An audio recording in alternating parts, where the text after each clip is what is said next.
Hello students, good morning to all of you. Hope all of you are doing well. Shampa ma'am here. Today I am with the second lesson of economics.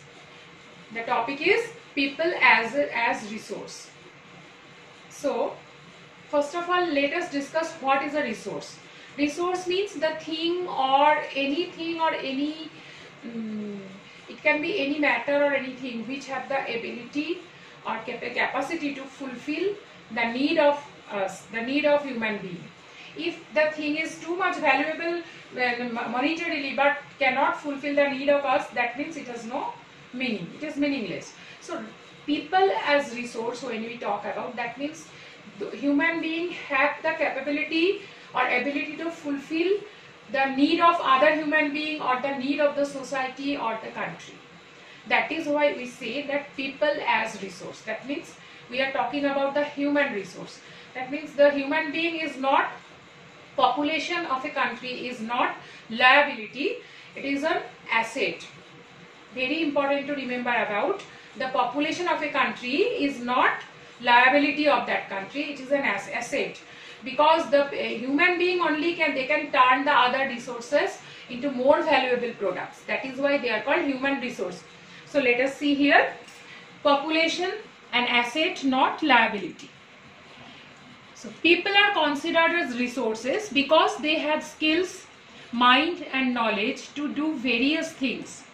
They invent different things, and through this there is a progress and we become technologically advanced. This helps us to utilize other resources effectively instead of wasting them. Thus, without the human resources, there will be no other resources. We know, students, we know that there are different types of natural resources are there. In previous classes, we learned that land, water, air, and other lots of natural resources are there. All the plants, animals, everything. But without human resource, all the other resources are meaningless, because only human beings have the ability or the capacity to change the other natural resources, to turn the other natural resources into more valuable products. Okay, and with their skill, with their education, with their technological knowledge, with their mindset, they can add value with other natural resources and we can use it more effectively. That is why without human resource, without population, the other resources are meaningless. Suppose the minerals are there under the ground, very valuable, we think that minerals, but if the human resource will not extract it, take it out from the ground, then it will be meaningless, it will be left over there only. Okay, so that is why human resource is called the more asset. So the question is, why are people considered a resource? I tell it again. People, according to their demands and abilities, turn the nature's bounty into useful things. Hence, people considered a resource. So, according to their demand, more and more demand, wherever there is demand of which thing, the people use the natural resources. They turn the natural resources into more valuable products according to their ability, according to their demand. And by this way, the natural resources are changing into more valuable products, and that is why people are called as a resource. So next is investment in human capital. So whenever the human being, we want to change the human being into more valuable resource, we need to use these three, invest these three things. That first one is education, then second training, and the third one is medical care. Let us discuss in brief. Do you think that a child, when it takes birth, after taking birth, we can see the child a human resource? I think no, because the child is totally dependent on their parents, on the surrounding or whatever for its existence. So gradually the child is, first of all, in the beginning of the child's age, first 5 years, they need to take a proper health care. Throughout the year it is required, but for first 3-4 years or 5 years it is too much health care. Then gradually education is required, going to the school. Then gradually after school level they are getting more and more training in different fields, and after being mature, that child, after growing up in matured stage, turns into more valuable human resource. and with technological skill, with education, that human being can help the society and to promote productivity is increased. Anyway, the country and the society is being helpful, is being helped by that particular human being. Then it is called a human resource. Okay, so to turn a child into a human resource, what is required? First is medical care, that is health care is very important, the beginning of the life. Then education is required, and after that proper training. After school level, the proper training is required. Which level, in which field the child is, the student is going to work for the society, to be productive, that particular training in that particular field is required. So medical care, education and training turns a small child gradually to grow up, not only physically, to turn into a proper human resource. Just like for a business, to start a business, we need to invest money, building, other raw materials. In the same way, for human resource, for making a human resource, proper health care is required, proper education is required, and after that proper training is required. Then only that person will be productive. Okay, so see, that is why it is being said here, human capital. Human capital, it is called. Human resources called also human capital. The proper health care, proper job will be, they get skills, with the skill, even as it can proper work, it can be done, the human capital. And the value training is required. The society will also be helpful, and according to the talent, success will come afterwards. So human capital, the human resource is also called human capital.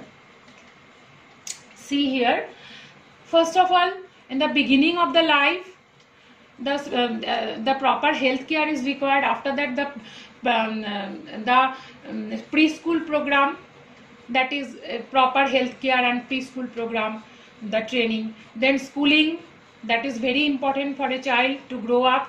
The processing, as you are going to be the human resource after certain years, and then after certain years, after completing the school life, post school proper job training is required to turn into a human resource. Okay, so see, healthcare, that is the very important thing. If I have lots of knowledge, I have lot of training, but my health will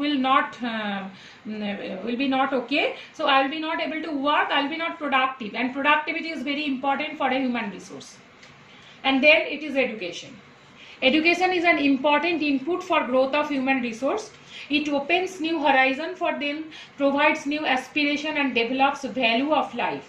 Without education, it is not possible for a person, for a healthy person also, to turn into a proper human resource. In your book, there are two stories, the story of Sakal and story of Bilas.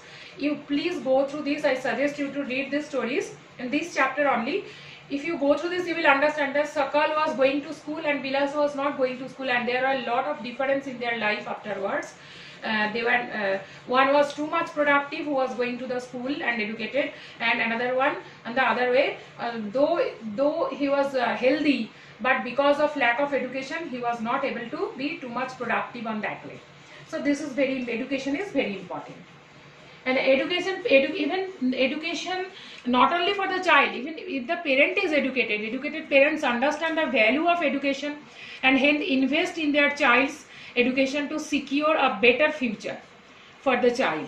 Okay, so educated parents can understand the proper way how to secure their child's life afterwards. See, training next, and the third one is training. First healthcare, then education and training. So training and development process. See, if in any type of business, unskilled employee, after proper training, the unskilled employee will be turned into a skilled employee. The new employee after training will be turned into a motivated and committed employee, and the potential manager, who is already good, after training, the competent manager, the output. So training is required for everybody to improve, to turn into a better and better human resource. And economic activities of men and women. There are three types of economic activities. primary activity, secondary activity and tertiary activity. Primary activity is mainly related to agriculture. Secondary activity is mainly related to manufacturing industries, factory work, and tertiary activity all mostly job oriented or service oriented, transport and any type of job, other jobs. These are the pictures: primary activity, agriculture, forestry, even the livestock dairying and the mining, even fishing, all these. Secondary activity, all the industrial works, manufacturing works. And the tertiary activities, see the picture, the economic activities that are mostly based on providing service to the society, like transportation, banking, insurance, etc. These are tertiary activities. Economic activities we can divide in two ways. One is market activity, another one is non-market activity. Another way, market activity means the activity which is profitable, which gives us profit, that is market activity. And non-market activity means the activity is done only for self-consumption, not profitable. For example, our mothers, those who are not working outside, they are doing the work, very important that work, but it is not profitable economically on that way, means not giving money, bringing money. So it is called non-market activity. And some farmers are also doing this type of work only for self-consumption. They are doing agriculture and they do not sell it in the market. That is also non-market activity. So students, there are assignments for you. Why are people considered a resource? People are already I discussed, people are considered a resource because they, with their skill, with their education, they can turn the natural resources into more valuable product and fulfill the demand of the society and for the country. What is the role of education, of human capital formation? Education brings the new horizon. Education brings the new horizon, and with that education gives lots of opportunities in front of the human being to be too much productive. What are the various activities undertaken in primary, secondary and tertiary sector? You have to give examples for all these. Primary, for example, agriculture; secondary, the manufacturing activity; and tertiary activity, banking, transport, all these. What is the difference between market and non-market activities? Very easy. Market activities are profitable and non-market activities are not economically profitable. So thank you students. I will come tomorrow with the next topic of this chapter. Complete the assignment, go through this.